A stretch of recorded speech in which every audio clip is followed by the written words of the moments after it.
Welcome to the walkthrough of Assignment 4 in my CS253 course in the fall of 2023.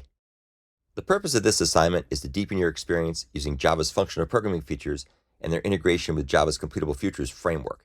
In particular, in this assignment, you'll develop an app that uses Java's Completable Futures framework in conjunction with Java's Sequential Streams framework to obtain, transform, and store images asynchronously in the Java Common Fork Join pool. Like the earlier assignments, the code you'll write here will have a GUI and will run as an Android app. Please use this GUI along with the unit tests outlined below to help debug and evaluate your solution. The following resources may be helpful in completing this assignment.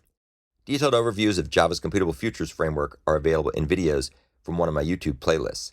Naturally, we'll cover this material in class, which will be available in my YouTube CS253 playlist here. Good overviews of Java's Completable Futures framework appear here and here. I highly recommend you get the book Modern Java in Action to learn more about Java's Completable Futures framework. The Image Crawler app is packaged as a project using the latest version of Android Studio. This app is written in both Kotlin and Java and demonstrates many interesting Android capabilities. For the purposes of Assignment 4, however, you only need to be aware of the following folders: Image Crawler Crawlers, which contains the skeletons you'll need to fill in, as described below, and Image Crawler Source Test, which contains a set of unit tests that exercise the features you're implementing and are used to evaluate whether you've correctly satisfied this assignment's requirements. To compile this code, you need to use the provided Android Studio project. You can run this project by clicking the green Run App button in the Android Studio IDE, which should automatically select an Android emulator to run, assuming you have one created. The app's minimum API is 31, so you'll need to select an emulator that uses an API greater than or equal to 31. I recommend API 34. You should have an Android emulator installed by this point, but if not, you can always create one by clicking on the AVD Manager button in the Android Studio IDE. You'll need to modify several files containing the skeleton Java code by completing the to-do you fill in here task to provide a working solution. Don't change the overall structure of the skeleton, just fill in the to-do tasks, and do not delete the to-do markers or your code will not be reviewed. In particular, you'll need to finish implementing the following to-do tasks for this assignment in the Image Crawler folder. You need to start by modifying the completable future crawler.java file to complete the to-do tasks in various methods to obtain, transform, and store images asynchronously. This class uses the Java Completable Futures framework to perform an image crawl asynchronously, starting from a root URI. Depending on the parameters used to run the app, images from HTML pages reachable from the root URI are either downloaded from a remote web server or read from the local file system, transformed locally, and the transformed results are then stored in the local file system on the Android device. You'll also need to complete the to-do markers in the student.kt file to set the type field to include just graduate or undergraduate, depending on which version of the assignment that you're implementing. The bulk of the code for the app is provided in the skeletons. In fact, a complete solution using only Java 7 features is provided in the sequential loops crawler.java file. You'll therefore convert this Java 7-based class to the Completable Future Crawler class that uses Java Completable Futures. Your solution should use no loops and only a handful of if statements in the context of the multi-idiom. Instead, you should use Java Completable Futures methods and functional programming features. Likewise, there should be only one call to join and no calls to get. Your solution will be considered correct if it passes all the unit tests, is commented thoroughly, and addresses my review comments. Skeleton code for this assignment is available here in my GitHub repository. Now that you've set up your GitLab account, you can pull the skeleton code into your repository, read it carefully, and complete the to-do markers. Unit tests in the Image Crawler Source Test folder are provided to increase our confidence that your implementation is working as expected. It's essential that you use the Android Studio GUI to run these tests locally on your computer, as described here and shown later in this video. As usual, testing only demonstrates the presence of bugs, not their absence, so don't rely solely on the test to detect problems in your code. In particular, I'll also provide videos that walk through frequently made mistakes that you should address. Please address these issues prior to your submissions to streamline our programming assignment review and assessment process. Assignment 3 is more complicated than previous assignments. In particular, the asynchronous nature of Java's Completable Futures framework may take some time to get accustomed to, so please start the assignment soon and ask questions in class, office hours, and on the Piazza discussion forum. As usual, the app, image crawler skeletons, and unit tests are extensive, though you don't need to understand them all to complete your solution. Now that we've walked through the specification for Assignment 4, let's go ahead and take a look at the skeletons you need to fill in. As always, you need to come back and copy your solution for fork join crawler, fork join EX crawler, sequential stream crawler, and parallel streams crawler from the previous parts of the assignments. Notice for parallel streams crawler, there's one small difference that you'll need to address. I discussed this in class a couple times, but the process image implementation needs to be revised so that you have two calls to map multi here. And I've updated the comments so it's more clear what's going on. So make sure that you refactor that. Of course, when you run the test programs, you'll get an error if you don't do the proper refactoring. So hopefully that should be something that's now done in a more consistent way. Let's go ahead and take a look at completable futures crawler. So this particular image crawler implementation strategy uses a whole bunch of Java functional programming features, including things like lambda expressions and method references and functional interfaces, Java's completable futures framework, which is the main focus of this assignment, Java's sequential streams framework, which we use to help coordinate the interactions of the asynchronous tasks that are running, and of course the underlying common fork join pool in order to do asynchronous image crawls. And this is otherwise pretty much the same as what you've done before. A couple things to do. First, you'll need to implement a field called M0 that will properly store a completed future with the value of 0. You'll see where you're going to need that down below. Let's take a look at the perform crawl method. Here, you're going to replace return 0 with your solution that calls a helper method, which is called defined down here, in order to perform the crawl asynchronously, and then it will block using join until all the asynchronous processing is done, and then the result will be returned. Note that this is the only place in your entire solution in this file where join should be called, and there should be no calls to get at all. Do not use get, so only use join, only call it one place here. You won't really be using a Java sequential stream in this method implementation.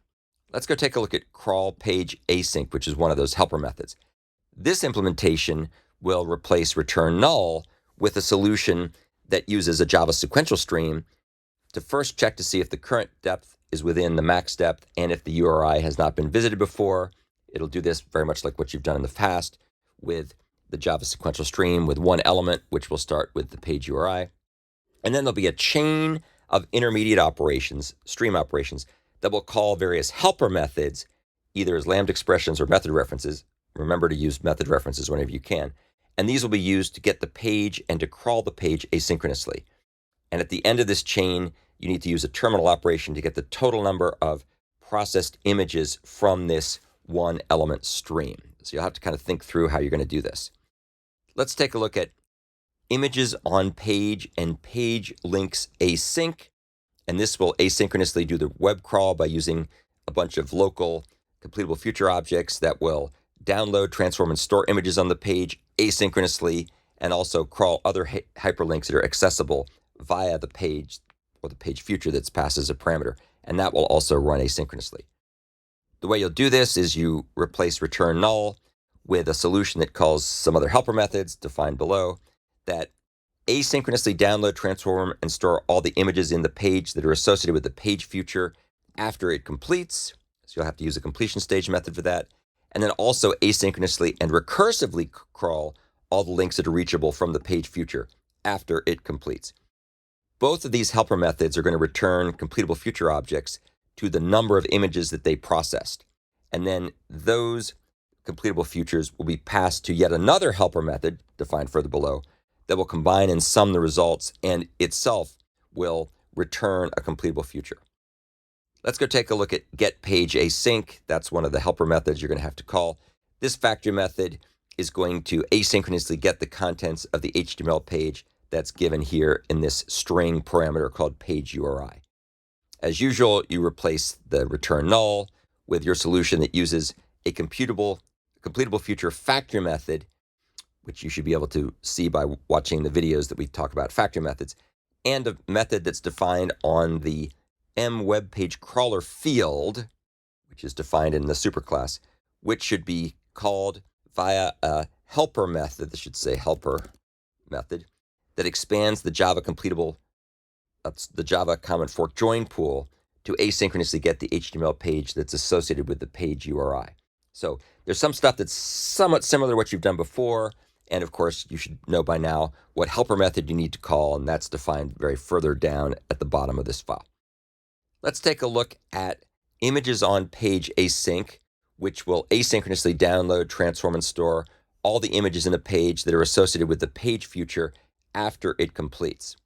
Down here, as always, replace return null with your solution that uses two helper methods via a fluent chain of completable future completion stage methods that asynchronously, key word here is asynchronously, download and transfer and store all the images in the page that are associated with the page future after it completes.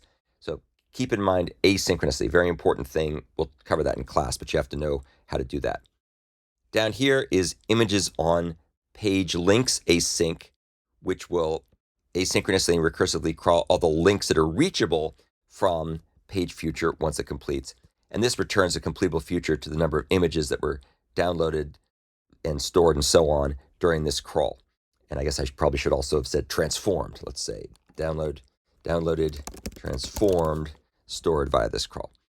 So down here you can see that what we have is a description of what you need to do for this, and that will involve replacing return null with your solution that uses a single completion stage method that, again, asynchronously calls a helper method, and that helper method will recursively crawl through the hyperlinks in page future, this parameter, after it completes.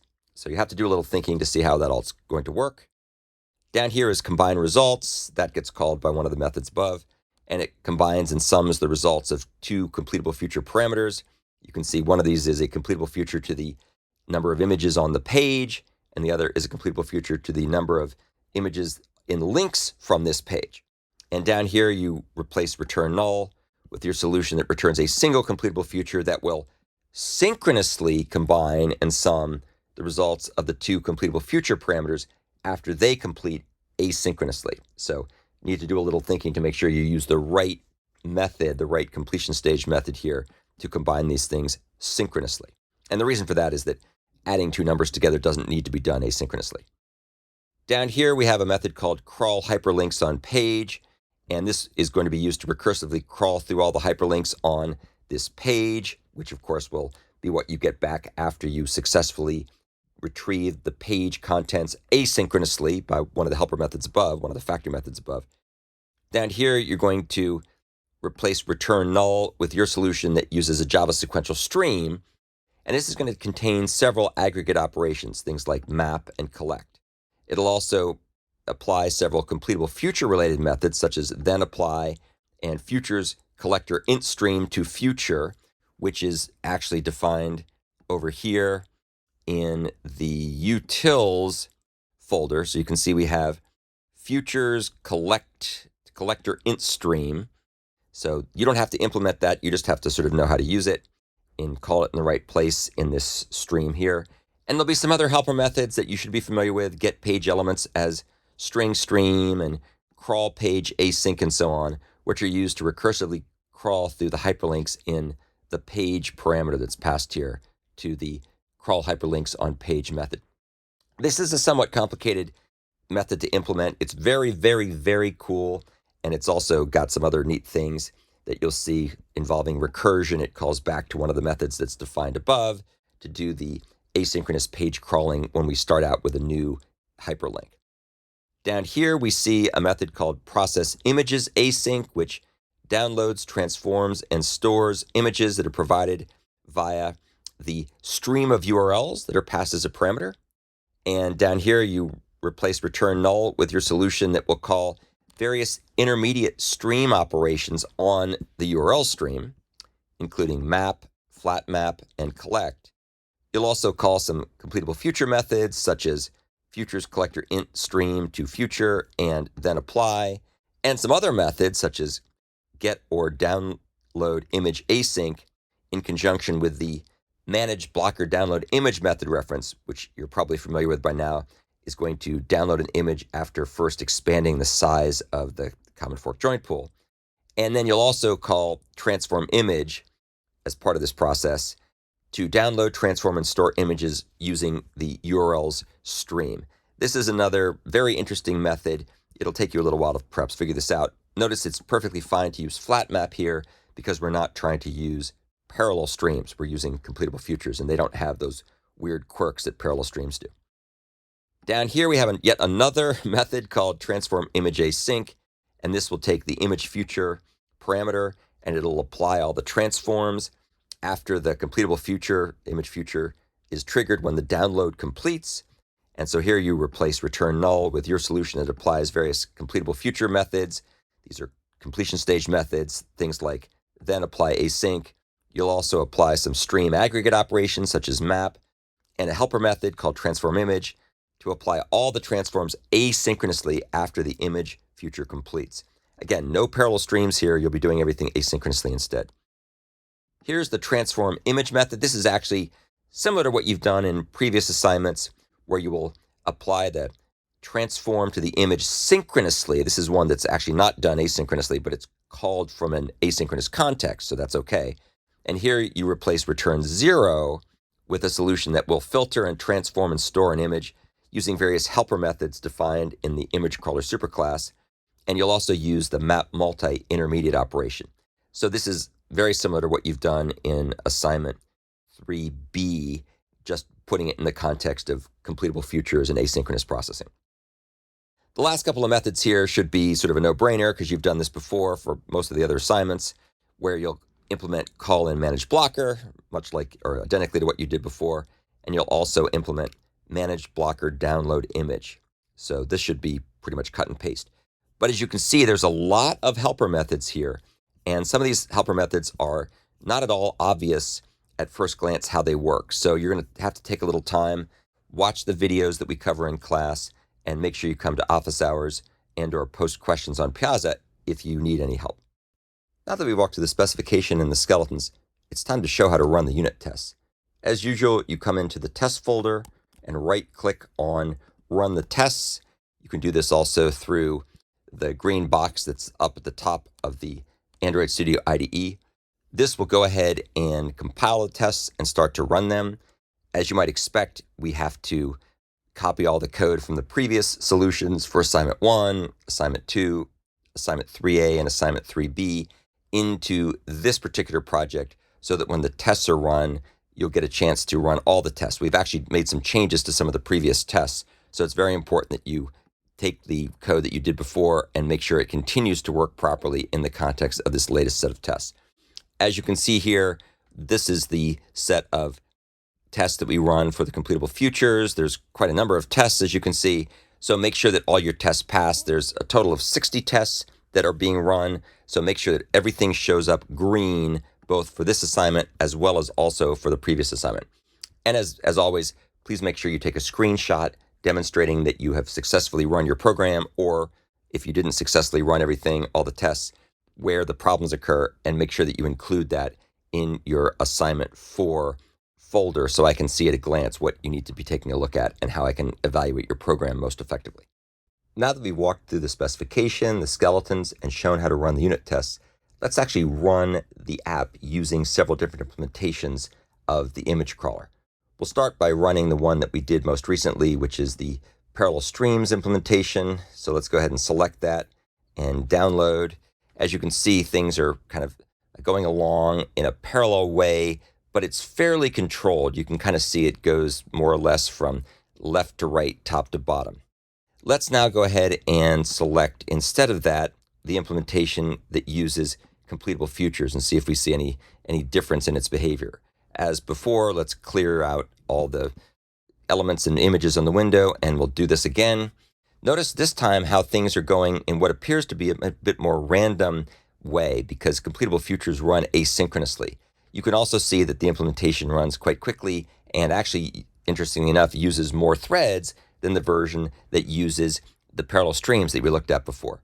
So that's just an illustration of the difference between a parallel streams approach and an approach that uses Java completable futures, which are more asynchronous, and therefore the order of the operations and the order of the storing and filtering and downloading and so on and displaying appears a bit different.